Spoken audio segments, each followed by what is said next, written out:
বিনোদন জগতে একে একে বিরতির পথে হাঁটছেন তারকারা। এবার অভিনয় লাইমলাইট থেকে নিজেকে অনির্দিষ্টকালের জন্য দূরে সরিয়ে রাখার সিদ্ধান্ত নিয়েছিলেন, এমনটাই জানালেন অভিনেতা পঙ্কজ ত্রিপাঠী। কাজের একঘেয়েমি আর ক্লান্তি থেকেই এই সিদ্ধান্ত নিয়েছেন বলে জানান তিনি। বলিউডের জনপ্রিয় অভিনেতা পঙ্কজ ত্রিপাঠী তিনি বলেন, দিনের পর দিন একই কাজ করে এখন একঘেয়েমি এসে গেছে, সঙ্গে ক্লান্তি, যা তাকে কিছুদিনের জন্য অভিনয় থেকে বিরতি নিতে বাধ্য করছে। বিগত কিছু সময় ধরে একের পর এক প্রজেক্টে কাজ করেছিলেন তিনি। সেই ধারাবাহিক ব্যস্ততায় একসময় কাজের প্রতি আগ্রহ কমতে শুরু করে। ফলে নিজের মন মানসিকতা ঠিক রাখতে এবং অভিনয়ের আনন্দ ফিরে পেতে তিনি নিজেই পজ বাটন টিপেছেন। সম্প্রতি এক সাক্ষাৎকারে পঙ্কজ ত্রিপাঠী বলেন, আমি টানা কাজ করছিলাম, একটা সময় মনে হয়েছিল আর কোনো নতুনত্ব নেই, ক্লান্তি ধরে গিয়েছিল, কাজটা আর উপভোগ করতে পারছিলাম না, তাই বিরতি নেওয়া খুব দরকার ছিল।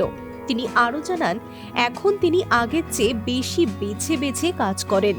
কেবল সেই কাজই তিনি করতে চান যার প্রতি সত্যি টান অনুভব করেন। অভিনেতার কথায়, আমি এমন প্রজেক্ট করতে চাই না যা শুধু আমার ইএমআই বা আর্থিক দায় মেটানোর জন্য করতে হয়। এখন আমি এমন জায়গায় আছি যেখানে শুধু শিল্পী সত্তার সন্তুষ্টি আমার প্রথম ছন্দ। কাজ মানেই উত্তেজনা, নতুন কিছু শেখার সুযোগ, না হলে সেই কাজ আমি করব না।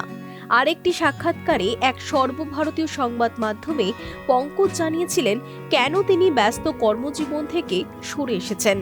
বলেন, আমি নিজে ভেবেচিন্তে জীবন কাটানোর কথা বলতাম, কিন্তু সেই আমি দ্রুত গতির জীবনে জড়িয়ে পড়েছিলাম, বিশেষ করে করোনার পর।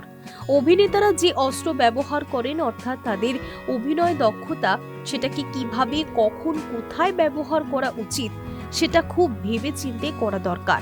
আমি সেই জায়গাটায় পৌঁছতেই বিরতি নিয়েছি।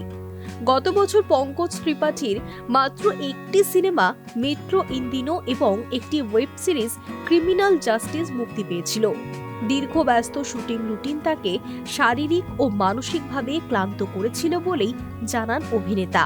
টানা 30 দিন শুটিং করলে যে ক্লান্তি আসে সেটা সহ্য করা যায় না। আমি ক্লান্ত হয়ে পড়েছিলাম, বলেন অভিনেতা। Hi news network.